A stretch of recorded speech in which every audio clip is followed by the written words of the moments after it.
Hi, this is Rachel from Thorn. Welcome to my latest embroidery update. I filmed my last update at the beginning of July. It's now the end of August, so this update is a bit overdue. I've got on with quite a bit of work since then. The first thing to talk about is to show you how I've got on with the flying acorn design. It's now finished. Remember, this is the piece that's going to be sent to Marchmont House in Scotland for Lou Gardner's Acorn Army and Cape of Creative Courage exhibition.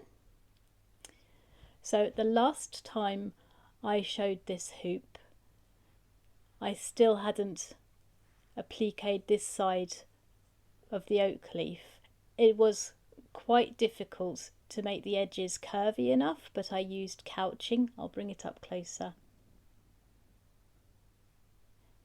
And the couching helped to soften the edges of the oak leaf to make it look suitably curvy. The brief for this design was about mixed media and metallic threads, beads and sequins, and using your creativity to make the design come alive. So once I'd completed the basic stages, I had to sit and look at the leaves for a while and think about how I wanted to bring them to life with the embellishments. When I thought about the decorations I wanted to do, I knew I wanted to stretch my creativity, but I also needed to keep the ideas simple so that I could definitely complete the design.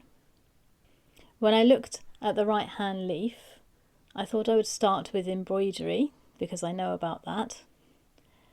And I chose one of my favourite doodle designs, this scrolling pattern, which I love to sketch. I used a back stitch and a silvery thread to bring it more in line with Lou's brief. And then I had to sit back and think a little bit more about what I wanted for the left hand leaf. I was quite pleased with my idea for this side because it's a favourite design of mine and I don't often get to use it in my embroidery projects, so it was exciting to be able to incorporate it.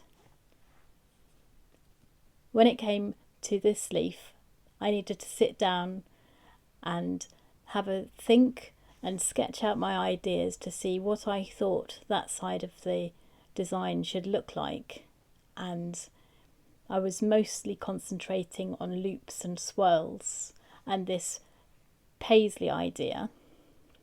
So I started with that, and then I took some scraps from other projects. These are mostly little scraps of Liberty fabric, and I tacked them down to see how they'd look and see how they would enhance the lovely swoops and loops of a wiggly oak leaf.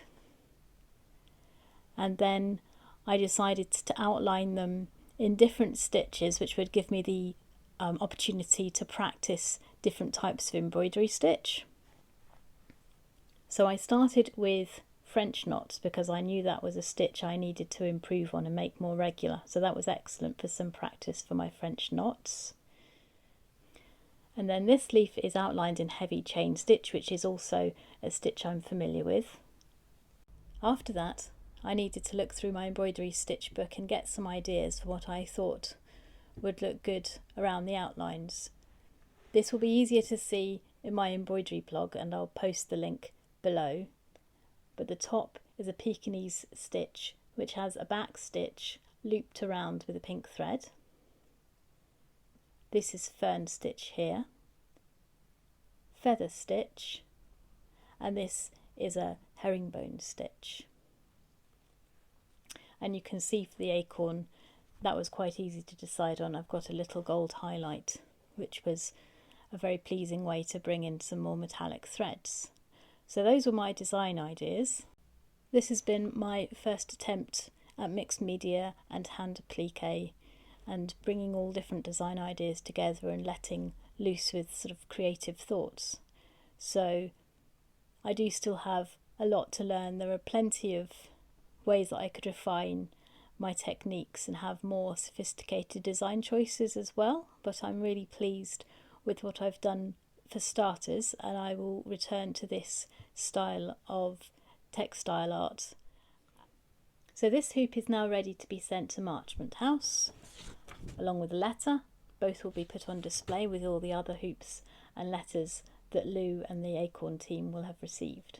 As I've already mentioned, I've also written blog posts about how the flying acorn hoop developed. So if you want to know more about the details and perhaps to see it a little bit more clearly close up, then the links to the blog posts are below in the description to this video.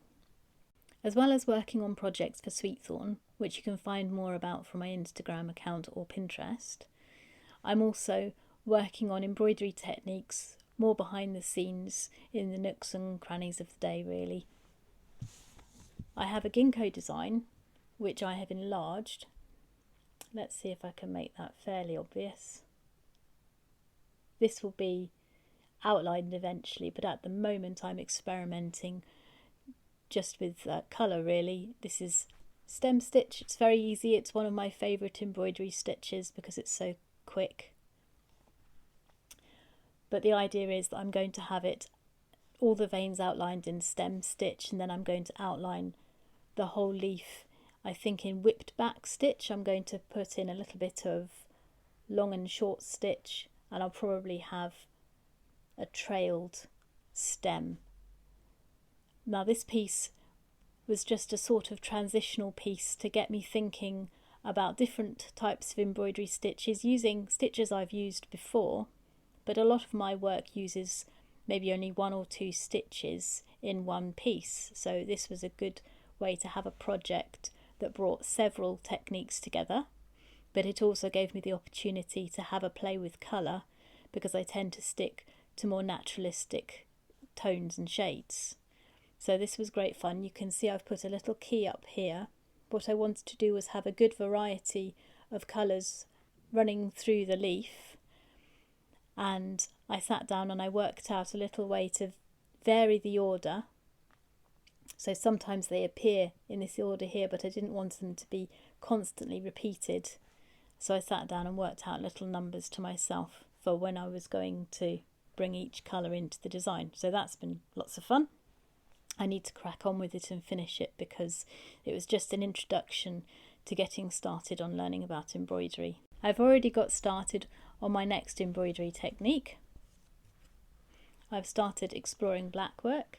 That's the right way up. This is the small diamond design. So as well as these tiny squares latticed across the design, there will be just a tiny little line stitched at the top of each diamond, which will create a beautiful geometric pattern. It hopefully won't take me much longer to complete.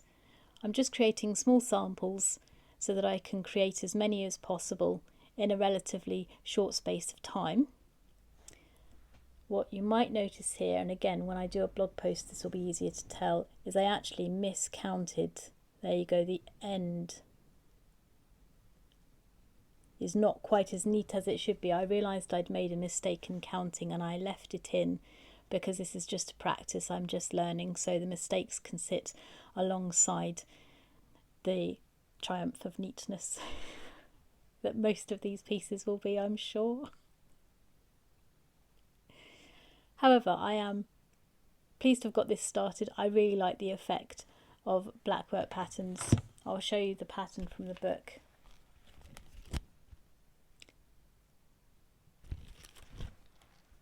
That is what it will look like eventually. Well, I've been reading up about techniques and thinking about how I'm going to organise my work over the coming months. I've realised that it really does take time to start with the basics, such as this pattern, and then to move that on to combine blackwork techniques, for example, or whitework to create images. And so this is a very long running project where I will be learning the basics and sometimes learning embroidery techniques and sometimes learning how simple stitches can create intricate patterns. But from the counted patterns of blackwork, for example, you can use that to then create images that are subtle and shaded, like sketches and paintings. And I think that the combination of stitches will be a particularly subtle skill to learn. But I've been thinking about that, so I'm looking forward to how that develops. But I do think it will take me a while, and I will spend time practicing the basic stitches and seeing how they look, perhaps more in a sampler kind of way, putting them next to each other. And eventually I will be able to combine techniques and ideas to bring out some simpler images. And it's gratifying to think how ongoing this project can be, because it's not only black work, it's white work, gold work, hand applique, so many different techniques and styles and ideas, and there's a lot.